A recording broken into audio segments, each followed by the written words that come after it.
예수님께서 성전을 청결하신 일은 사복음서에 다 나오는 기사입니다. 공관복음인 마태, 마가, 누가복음에는 예수님께서 마지막으로 예루살렘으로 올라가신 주간, 즉 공생의 마지막에 일어난 일로 기록하고 있습니다.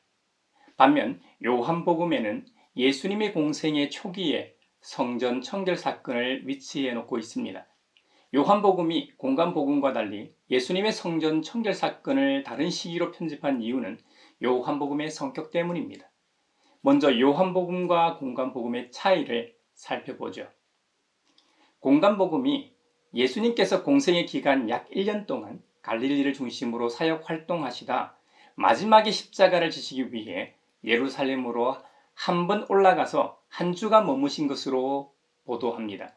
갈릴리와 예루살렘을 오고 간 것이 1회라고 한다면 요한복음은 갈릴리와 이 예루살렘을 반복적으로 3번 왔다 갔다 하신 교차 구조를 보이고 있습니다.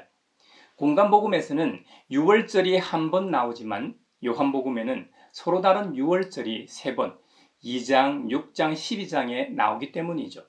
공관복음은 서로 다른 내용들도 있긴 하지만 대부분은 비슷한 기사들이 평행 본문을 이루고 있습니다. 같은 내용이 어떤 공관복음에는 간단하게 기록되기도 하고 어떤 공관복음에서는 아주 상세하게 기록하고 있기도 합니다.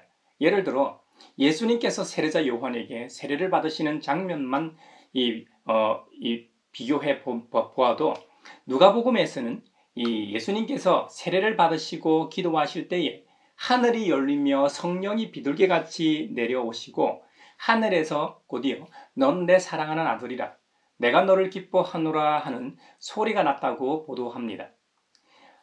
반면 마가복음은 좀 더 상세하게 보도합니다. 예수님께서 세례를 받으러 갈릴리 나사렛에서 왔다고 추가합니다. 그냥 세례를 받으신 후 성령이 임하고 음성이 들린 게 아니라 예수님께서 물에서 올라오실 때 일어났다고 보도합니다. 또 마태복음에서는 예수님께서 세례를 받으려고 하시니까 세례자 요한이 말렸다는 내용을 첨가하고 있습니다. 이에 예수님께서 이제 허락하여 모든 의를 이루는 것이 합당하다고 말씀하셨기 때문에 요한의 세례를 허락했다고 첨가하고 있습니다. 이렇게 평행 본문을 통해 예수님께서 세례를 받으실 때 평면적인 그림에서 4D까지는 아니더라도 3D와 같이 좀 더 살아있는 이미지를 연상할 수 있게 됩니다. 그래서 우리가 한 가지 사건이나 표적을 볼 때 공관복음에 나타난 평행 이 본문을 참고하면 그 스토리를 좀 더 깊게, 좀 더 넓게 파악할 수 있는 장점과 은혜가 있습니다. 반면에 요한복음에 기록된 내용의 90%는 공관복음에는 없는 내용들입니다. 요한복음에는 예수님께서 귀신을 내쫓는 이적 기사가 전혀 실려 있지 않습니다. 7가지 이적만이 있습니다. 요한복음 2장 가나의 혼인잔치에서 물로 포도주를 만드신 표적이 가장 대표적인 이적 기사입니다. 4장의 왕의 신하의 아들의 병을 고쳐주신 이적이 2번째 이적 기사입니다. 5장의 베데스다 연못에 38년 된 병자를 고쳐주신 이적이 3번째 이적 기사입니다. 6장의 사복음서에 나오는 오병이어 기사가 4번째 이적 기사입니다. 6장에 무리를 오신 기사가 5번째 이적 기사입니다. 9장에 나면서부터 눈먼 사람을 실로암 못에서 보게 하신 일이 6번째 이적 기사입니다. 마지막으로 11장에 죽은 나사로를 살리신 일이 7번째 이적 기사입니다. 요한복음에는 이렇게 7가지 이적 외에는 그 어떤 이적도 기록하고 있지 않습니다. 공관복음에 나오는 비유들은 많이 빠져 있는 반면에 영생에 대해 나누는 니고데모와의 대화나 영적인 예외에 대해 나누신 사마리아 여인과의 대화 같은 예수님의 설교는 반대로 공관복음에는 수록되어 있지 않습니다. 요한복음은 그 성격 때문에 사도 요한이 의도적으로 이렇게 편집하여 기록한 것으로 보입니다. 요한복음은 성령이 자주 언급되고 있고 신약 성경에서도 독특하게 하나님의 거룩한 영이신 성령님을 보혜사로 명시하고 있습니다. 그래서 요한복음을 가장 신학적이고 영적인 복음서라고 부릅니다.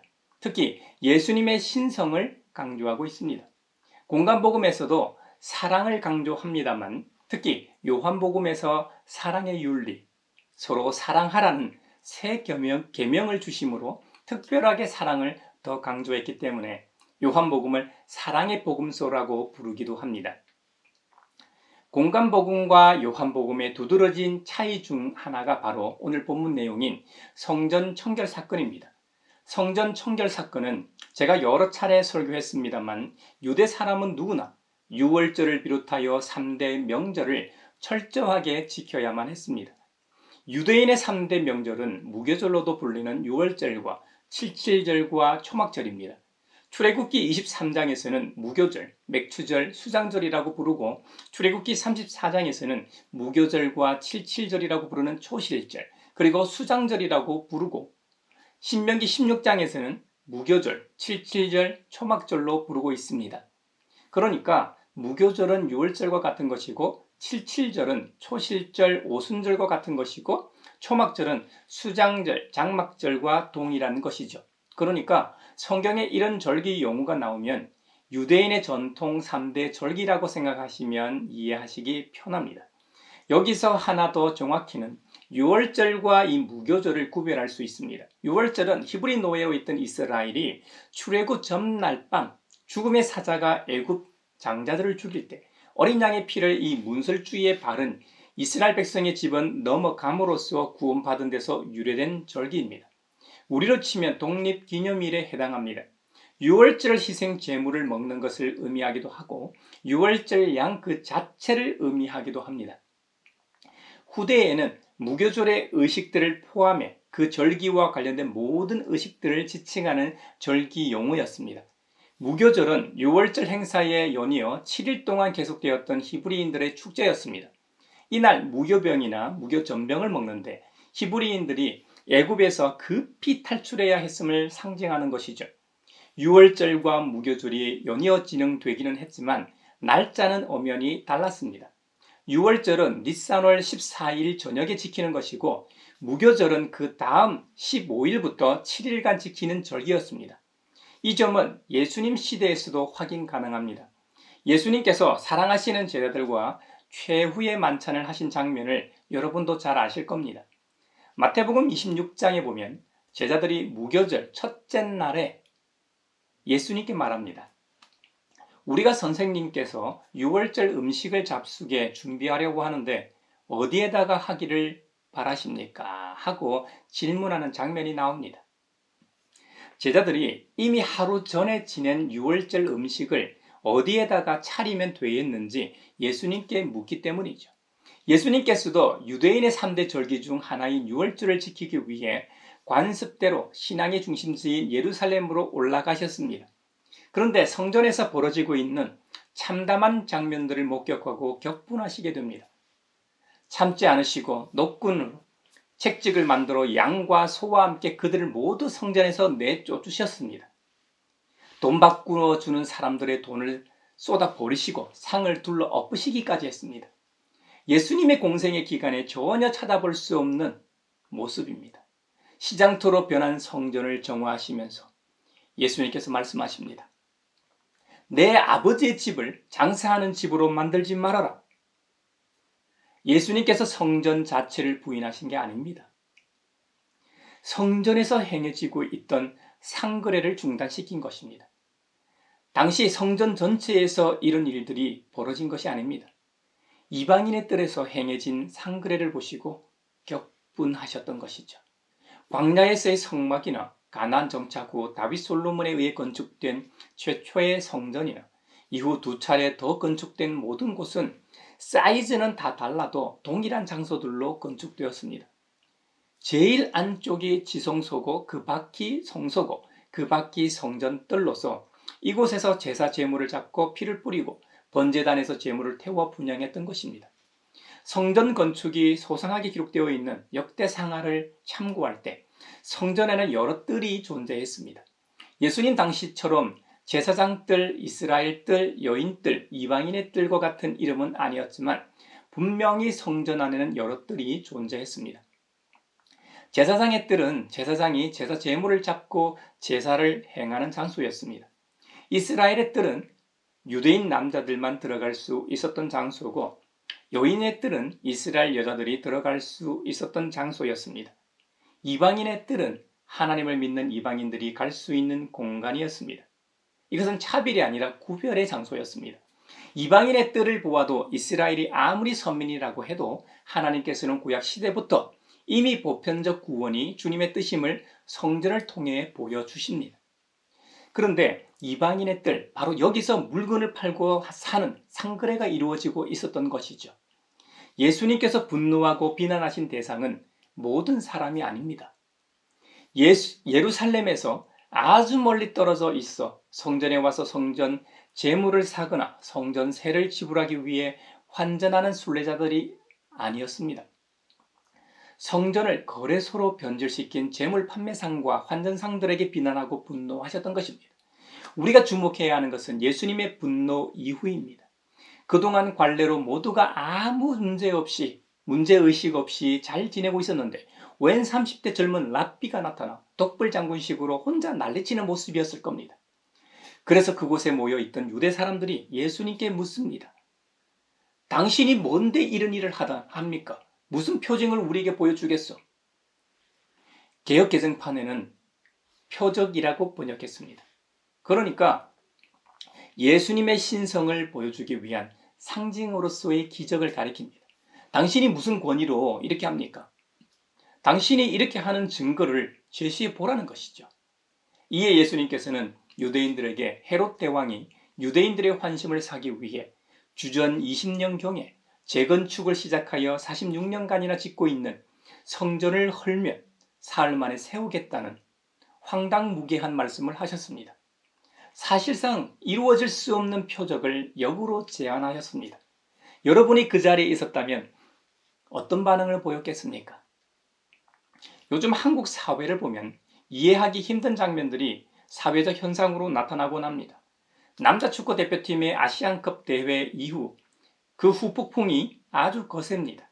문제의 근원인 대한축구협회와 가장 대표적인 선수 둘의 불화는 아직도 사그라들지 않고 있습니다. 어린 이강인 선수가 잘못한 것은 분명 맞는데 잘못한 그 이상 여론의 문매를 맞고 있죠. 화풀이 대상이 필요했던 것일까요? 이 사회에 힘 있는 놈들에게는 당해도 어떻게 할 수 없으니 만만한 대상을 찾자, 그 대상에게 대신 화풀이하는 것은 아닌가 하는 생각이 들기도 합니다. 이와 같이 여러분도 2000년 전 성전 정화 사건 그 현장에 있었다면 예수님을 돌로 쳤을지도 모릅니다. 이에 관계자들에게는 참을 수 없는 상황이었기 때문이죠. 나의 이익을 당신이 망쳐버렸는데 당신이 왜 그렇게 했는지 그 증거를 명확하게 내놓으라는 것이죠. 유대인들에게 성전을 헌다는 것, 성전 파괴는 그 민족의 심판과 직결됩니다. 그들의 구심점이 성전이었기 때문이죠. 성전은 그들이 굳게 믿고 있는 여호와, 야훼 하나님의 임재의 상징이기 때문입니다. 에스겔이나 다니엘과 같은 구약의 묵시에서 기다려진 새 성전은 지상에 재건되는 화려한 성전이 아닙니다. 목숨의 위협과 죽음 너머에 존재하는 종말론적인 새 성전이었음을 기억해야 합니다. 구약 시대에도 그랬지만 예수님 당시에도 상황은 아모스 선지자가 지적했던 모습 그대로였습니다. 너희는 베델로 물러가서 죄를 지어라. 길갈로 들어가서 더욱더 죄를 지어라. 아침마다 희생 제물을 바치고 사흘마다 11조를 바쳐 보아라.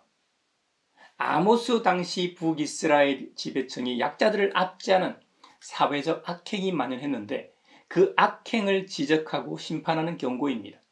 이것은 예수님 당시에도 대제사장들과 장로들, 바리새인들과 서기관들로 대표되는 당시 최고 권력을 누렸던 종교 지도자들도 똑같은 악행을 저지르고 있었습니다. 오늘날 세계 곳곳에서도 똑같이 벌어지고 있는 일이죠.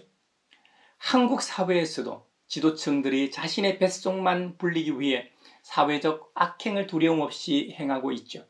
이런 상황에서 하나님께서는 이사야 선지자를 통해 우리에게 계시의 말씀을 주십니다.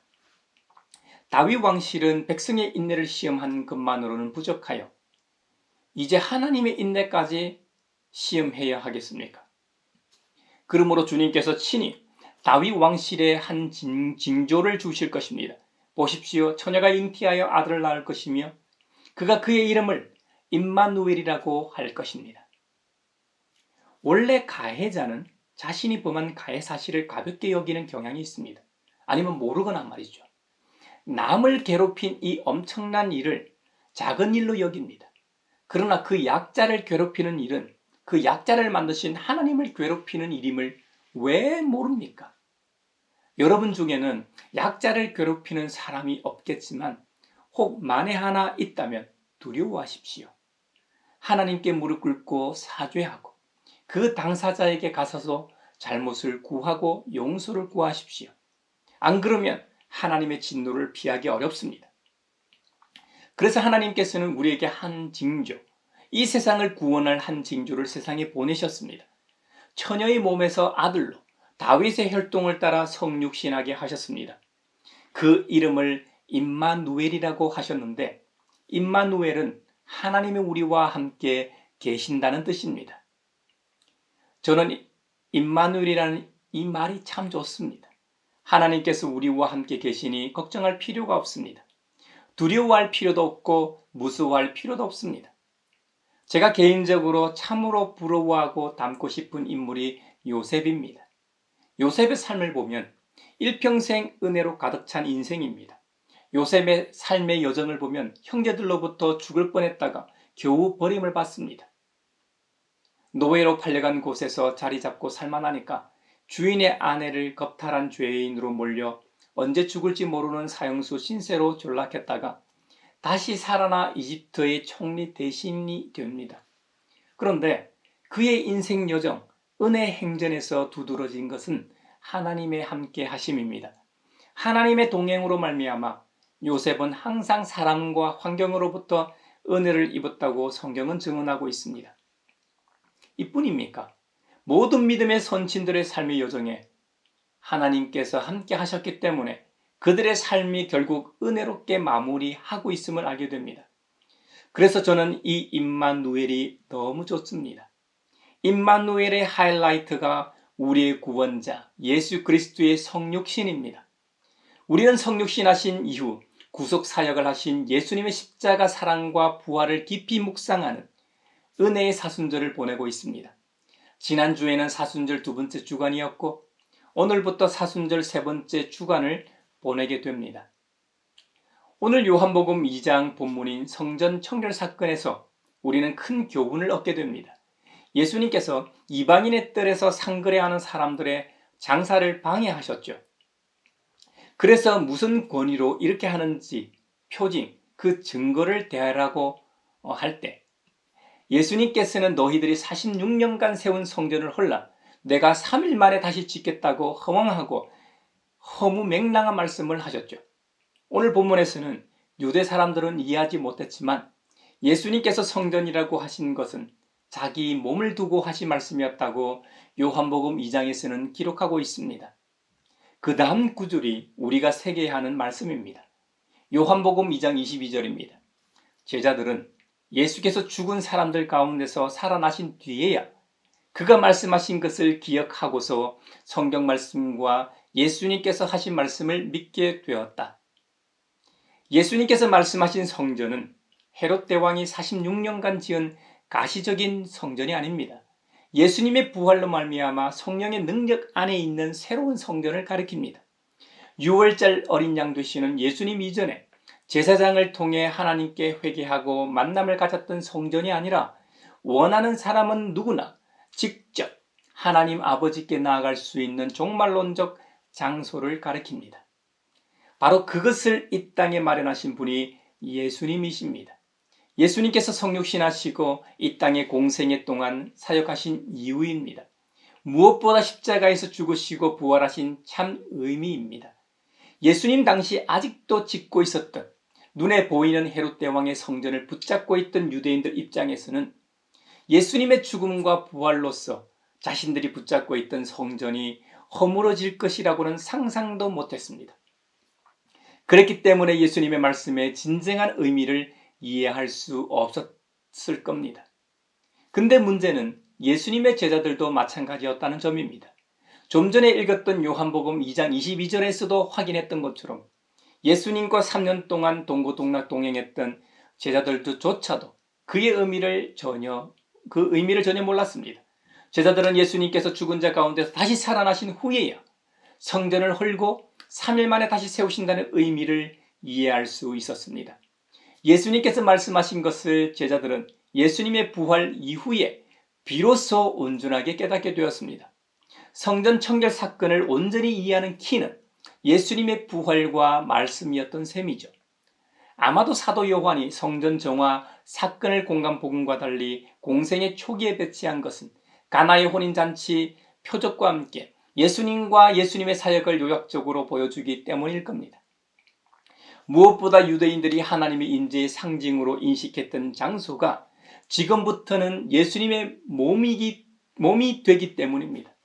그래서 요한복음이 영적인 복음서인 것이죠. 인간 예수님으로서는 그의 마지막 날이 다가오고 있다는 것을 의미합니다. 결국 예수님께서는 십자가에서 죽으시고 약속하신 대로 3일 만에 다시 살아나셨습니다. 부활 후 성전이 완성된 것이죠. 성전은 교회이므로 교회의 머리가 예수님이시고 예수님을 믿는 모든 그리스도인들이 그분의 몸이 됩니다. 이 거룩한 몸은 이미 완성되었지만 후대에 믿는 이들을 통해 더욱더 완성되어 가는 몸입니다. 참으로 신비하죠. 46년 동안 짓고 있는 성전을 헐라 내가 3일 만에 다시 세우겠다는 표적은 가장 강력한 표적으로 나타났습니다. 사도 요한은 가나의 혼인잔치에서 물로 포도주를 만드신 예수님의 표적을 첫 번째로 소개하며 사람들로 하여금 예수님의 제자로 만드는 데 도움을 주었다고 기록하고 있고 실제로 도움이 됐습니다.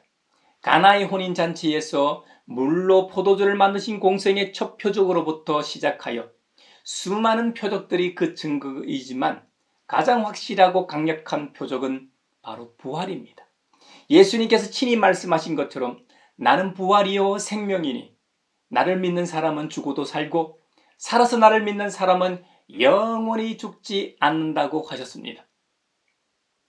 사도 바울의 증언처럼 만약 부활이 없다면 우리의 믿음도 헛된 것이지만 예수님께서 성전을 헐라 내가 3일 만에 다시 세우리라고 하신 말씀도 거짓된 말입니다.